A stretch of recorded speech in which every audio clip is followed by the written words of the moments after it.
बैठे हैं हमारे श्यामदेव जी और मेरे सभी साथी जो यहां पर इस आंदोलन में इस समय उपस्थित हैं, आप सभी को मेरा जय भीम, आदाब, सत श्री अकाल, नमस्कार। साथियों, आप इस बात से सब लोग सहमत हैं कि देश आज जिन हालातों से होकर गुजर रहा है, जिन परिस्थितियों में देश खड़ा है, देश की जनता खड़ी है, वो बहुत गंभीर परिस्थितियां।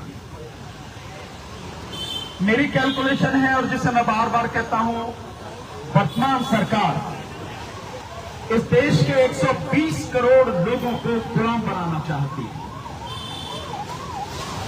और अगर आपको गुलाम बनाना है तो उसका सबसे पहला तरीका है कि आप शिक्षा पर प्रहार, और शिक्षा पर प्रहार के 2-3 तरीके हैं कि न केवल लोगों को पढ़ने ना दो, बल्कि जो अच्छे पढ़ाने वाले हों और जो बहुजन समाज के अच्छे शिक्षक हों, प्रोफेसर हों, उनको पहले तो जॉब दो ही नहीं, और अगर कोई आ भी जाए अपनी काबिलियत के दम पर, उसे निकालकर बाहर करो। और तीसरा जो इसका तरीका है और जो हो रहा है, जो न्यू एजुकेशन पॉलिसी 2020 जो सरकार ने लागू की है, जिसने बिल्कुल कह दिया है कि सब कुछ यूनिवर्सिटी और इंस्टीट्यूशंस के हाथ में छोड़ दिया है कि जिसको पढ़ना है उससे फीस लो, जितनी मर्जी चाहे फीस लो, और उसके अंतर्गत एक और बात कर दी है कि जो सिलेबस तुम चाहते हो वो सिलेबस लो। तो देश में जब एक तरफ सरकार एक देश और एक टैक्स की बात करती है, तो देश में पूरी एजुकेशन एक ही क्यों नहीं होनी चाहिए, ये भी सरकार को इसका जवाब देना चाहिए। लेकिन अगर यूनिवर्सिटी और इंस्टीट्यूशन के हाथ में आप दे दोगे, वो अपने हिसाब से सिलेबस सेट करेंगे, तो पढ़ने के लिए कितने लोग आएंगे, कौन लोग आएंगे? स्वाभाविक है कि पढ़ने के लिए और पढ़ाने के लिए चंद गिने चुने लोग आएंगे, चंद गिने चुने समाजों के लोग आएंगे, और जो 120 करोड़ की आबादी है इस देश की, कम से कम उसमें से न कोई पढ़ पाए न कोई पढ़ा पाए, ये व्यवस्था पूरी तरह से ये सरकार कर रही है। और उसी का नतीजा है कि डॉक्टर ऋतु और डॉक्टर रतनलाल और इस तरह के हमारे न जाने कितने योग्य प्रोफेसर्स हैं, डॉक्टर्स हैं, डॉक्टर पायल तन्वी, आप जानते हैं, ये सब जो हो रहा है, ये बाकायदा एक सोची समझी साजिश के तहत में हो रहा है। तो एक तो जब आपको 120 करोड़ लोगों को गुलाम बनाना है, तो सबसे पहले शिक्षा पर प्रहार, और दूसरा जो प्रहार है कि आपका रोजगार छीन लिया जाए, आपकी कमर आर्थिक रूप से पूरी तरह तोड़ दी जाए, ये एक दूसरा तरीका है। तो आप देखते हैं कि 2016 में जिस दिन नोटबंदी की, उस नोटबंदी के बाद से इस मोदी सरकार का एक ही काम है आज तक, इस पल तक, कि इस 120 करोड़ की आबादी की पूरी कमर तोड़ दी जाए, ये आर्थिक रूप से पूरी तरह तबाह कर दी जाए, और वो हो रही है, हम सब देख रहे हैं। मैं एक उदाहरण आपको बताता हूं, इससे आप समझ सकते हैं कि स्थिति कितनी भयानक है। ये सरकारी आंकड़े हैं, मेरे आंकड़े नहीं हैं, और सरकार इस देश की कहती है कि इस देश में 10% लोग ऐसे हैं जिनकी मासिक आय 25,000 और उससे ऊपर। यह सरकारी आंकड़ा है, मेरा नहीं। इसका मतलब यह है कि जो 90% आबादी है वो ऐसी है जिसकी आय 25,000 पर मंथ से कम है। एक और आंकड़ा है इसमें, और वो आंकड़ा यह है कि लगभग 80% आबादी वो है जिसकी मासिक आय 10,000 रुपए पर मंथ भी नहीं है। तो आप लोगों की कमर कैसे टूट रही है, आप इससे समझ सकते हैं। एक और आंकड़ा आया है, इससे आप समझने की कोशिश करेंगे कि सरकार जो कहती है या मोदी गला फाड़ के जो बकवास करता है, ये सारी स्थितियां उसके कहने में और जो हमारे सामने स्थिति है उसमें जमीन आसमान का अंतर है। कैसे? एक आंकड़ा आया सरकारी अभी, वो आंकड़ा कहता है कि देश में 15 साल से लेके 29 साल 15 साल से लेके 29 साल की जो उम्र के बच्चे हैं, इनकी कुल आबादी है 38 करोड़। इनमें से मात्र 7 करोड़ लोगों के पास रोजगार है, 31 करोड़ लोगों के पास में कोई रोजगार नहीं है। और ये कौन है? ये कौन है 31 करोड़? ये सारे के सारे नौजवान हैं, इस देश की युवा पीढ़ी है। तो इस देश की युवा पीढ़ी को आपने बेरोजगार करके, शिक्षा से वंचित करके तबाह आप कर रहे हैं। और कहते हैं, ढोल ये पीटा जाता है कि भारत 60% यूथ है और है तो हम दुनिया पर राज करेंगे। पहले उन्हें रोजगार तो दे दो, पहले उन्हें शिक्षा तो दे दो। तो आपको शिक्षा से वंचित कर दिया, आपको रोजगार से वंचित कर दिया। और एक तीसरा काम है कि आपको किसी भी तरह की इंफॉर्मेशन न मिल पाए, किसी भी तरह की। उस सब के लिए जो एक्ट है, जो राइट टू इंफॉर्मेशन एक्ट है, RTI है, उसको बेकार कर दिया। इसके अलावा मोदी सरकार की इंस्ट्रक्शन है कि गवर्नमेंट डिपार्टमेंट से किसी भी तरह की इंफॉर्मेशन कहीं भी किसी को लीक ना हो जाए। और आप इसको इस तरह से समझ सकते हैं कि जिस समय नोटबंदी की गई, फाइनेंस मिनिस्टर को पता नहीं था कि नोटबंदी हो रही है। यही तो हुआ ना, आप सब जानते हैं इस बात को। ऐसी कई चीजें हैं जिनके विषय में सरकार के जो मंत्री हैं, कंसर्न डिपार्टमेंट के जो लोग हैं, मिनिस्टर हैं, उनको पता नहीं होता। तो कितनी सीक्रेसी सारी बढ़ती जाती है, आप इस बात को समझ रहे हैं। तो इंफॉर्मेशन आपको नहीं मिलेगी। एक और चीज की है कि इंफॉर्मेशन इसी तरह से नहीं, जो मीडिया है वो मीडिया को, जो जिसे मेन स्ट्रीम मीडिया आप कहते हैं, जिसको आज की तारीख में एक बड़ा बढ़िया शब्द है गोदी मीडिया, वो जो गोदी मीडिया है वो पूरी तरह से सरकार की गोदी में बैठ गया है। तो कुछ भी उस मीडिया के माध्यम से आपको नहीं पहुंचेगा। क्या पहुंचेगा? वहां से पहुंचेगा आपको जो सरकार चाहती है आपको दिखाना, आपको बताना। और इस सरकार के पास में झूठ बताने के अलावा, आपको गुमराह करने के अलावा दूसरा कोई काम है नहीं, दूसरी कोई चीज उसके पास है नहीं। तो आप जो आप देख रहे हैं, सारी मिस इन्फॉर्मेशन आप तक पहुंचाई जा रही है। और मिस इन्फॉर्मेशन भी क्या, केवल और केवल रेडियो रवांडा की तरह लोगों तक सांप्रदायिक हिंसा की बातें, हिंदू मुस्लिम, केवल यही चलता है हर मेन स्ट्रीम मीडिया के चैनल पर। यह स्थिति है सरकार। तो आपको कुछ नहीं पता लगेगी। एक और चीज जो सरकार पिछले अभी इसी बजट में उसने अनाउंस किया था, हम लोगों को इन सारी चीजों को बहुत ध्यान से देखना चाहिए कि सरकार क्या कर रही है, क्या अनाउंस कर रही है, एक्चुअल में क्या कर रही है। इन चीजों को भी देखने की जरूरत है। तो सरकार ने अभी पीछे बजट में अनाउंस किया था, हम 200 चैनल नए खोलेंगे एजुकेशन के लिए। क्या एजुकेशन दोगे आप? 200 चैनल खोलोगे। अभी कोरोना काल में सबने देखा, मात्र 23% बच्चों, हम ये दिल्ली यूनिवर्सिटी में खड़े हैं ना इस समय, दिल्ली यूनिवर्सिटी के भी 60% से ज्यादा बच्चे ऐसे थे जिनके पास में नेट की एक्सेस ही नहीं थी, इंटरनेट की एक्सेस ही नहीं थी। कैसे वो एग्जाम दें? दिल्ली यूनिवर्सिटी की हालत है, सेंट्रल यूनिवर्सिटी है और देश की राजधानी में है। और टोटल जो था पूरे देश में, मात्र इंटरनेट के माध्यम से 23% बच्चे ही पढ़ पाए, 77% बच्चों तक एक्सेस ही नहीं थी। 77%। आप नेट की बात कर रहे हो, अरे नेट के लिए पैसा तो चाहिए, 250-300 रुपए का तो महीने का। ये लोगों को सरकार 5 किलो अनाज दे रही है।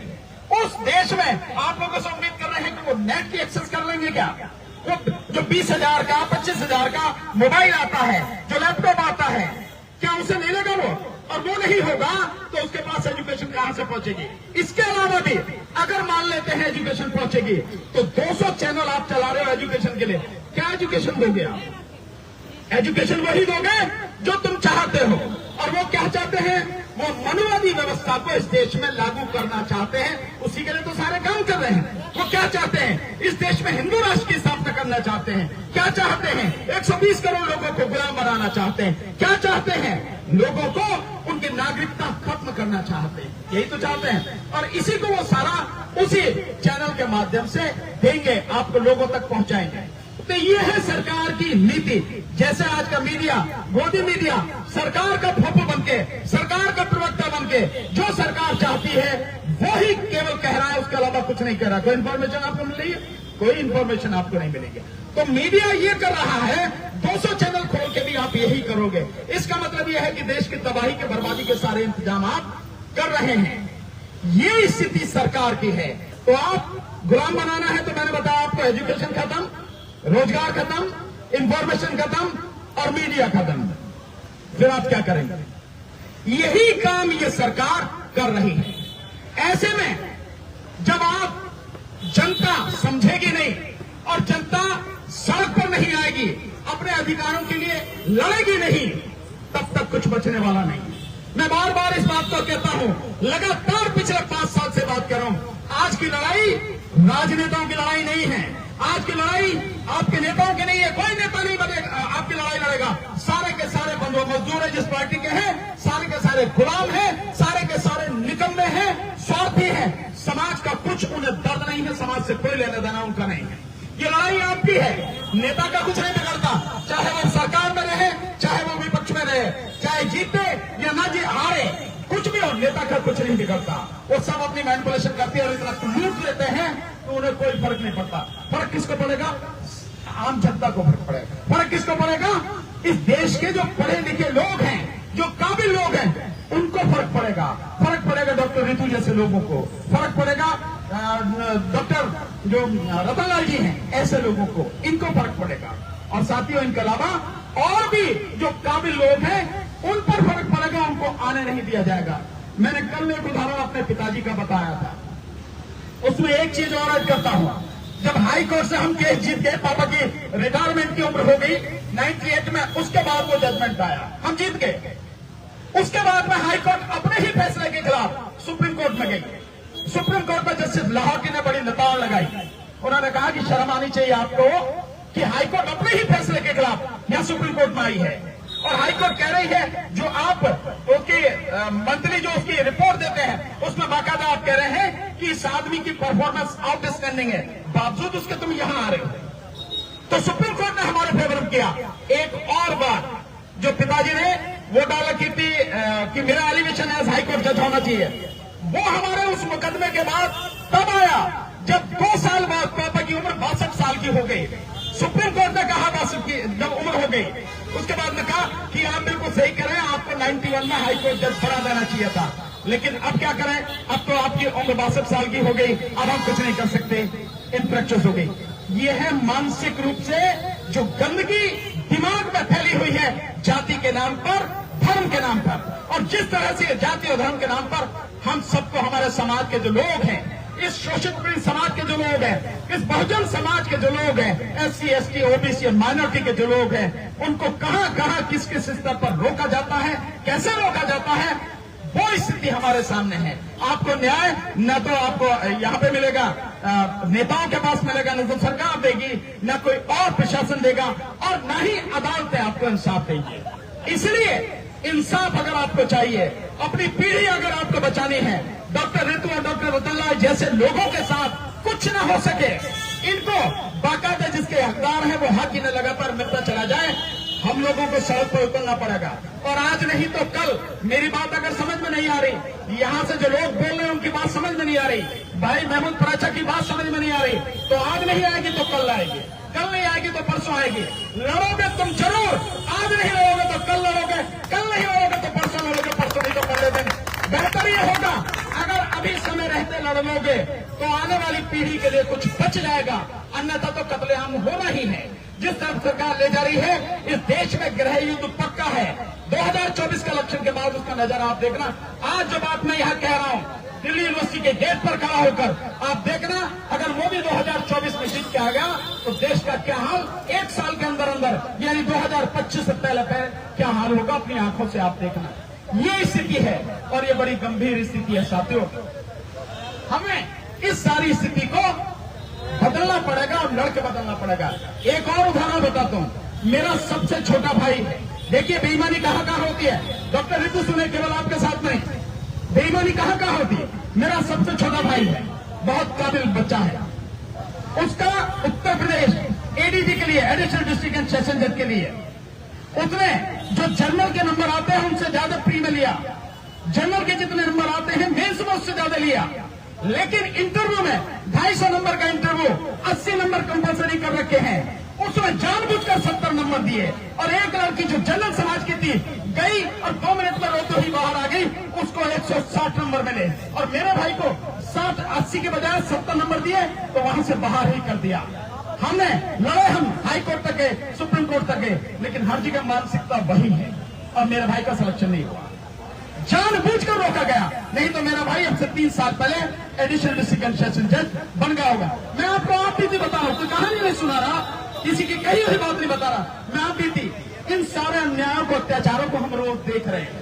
आप कहते हैं मैं इसलिए सड़क पर हूं रात दिन, कोई बात नहीं, मेरे भाई को न्याय नहीं मिला, कोई बात नहीं, मेरे पिता को नहीं मिला, मेरे समाज को तो मिले, लोगों को तो मिले, ताकि कम से कम समाज तो आगे बढ़े। इसलिए 24 घंटे सड़क पर रहता हूं। कहीं भी कोई आवाज उठती है, मैदान में आपको मिलूंगा, बिना किसी डर के और बिना किसी झिझक के।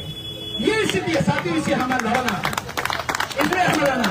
और हम डॉक्टर ऋतु आप विश्वास रखें, हमें रात दिन भी आपके साथ बैठना पड़ेगा, लगातार बैठेंगे। आप देख ही रहे हैं आज क्योंकि सुबह से कोर्ट में जो मैंने कहा था हम लोग अभी सब आ रहे हैं, तो इसलिए अब हम शाम को आए, नहीं तो हम सुबह से ही आपके साथ में होते हैं। और आप विश्वास रखिए, कोर्ट का काम जिस दिन नहीं होगा हम पूरे दिन होंगे, कोर्ट का काम होगा तो उसे करने के बाद हम आपके बीच में होंगे, लगातार कंधे से कंधा, कदम से कदम मिलाकर आपको चलेंगे।